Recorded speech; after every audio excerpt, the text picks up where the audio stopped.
ఘనస్థితికి ప్రతీక అయిన భూదేవి, ద్రవస్థితికి ప్రతీక అయిన గంగ తాకిడికి తట్టుకోలేకపోవడం అంటే అర్థమేంటో రీసెంట్‌గా జరిగిన వయనాడ్ ప్రాంతంలోని ప్రకృతి వైపరీత్యం ఉదాహరణగా నిలుస్తుంది. అంటే నీటి తాకిడికి నేల ఎలా దెబ్బతింటుంది అనే ఒక కన్సర్న్‌ని మన పెద్దలు అటువంటి వర్ణనలో చూపించారు.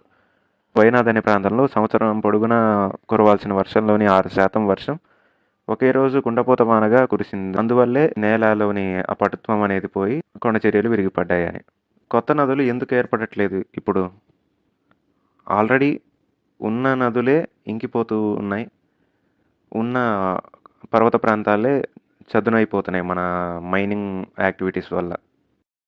రోడ్లు వేసే తారు కోసం మైనింగ్ వ్యర్థాలతో నదుల దారులు మూసేస్తుంటే ఆ నీరే వర్షమై మన రహదారులను దెబ్బతీస్తోంది. నదులకి కావాల్సిన ఎత్తుపల్లాలు ఎక్కడి నుంచి లభిస్తాయి?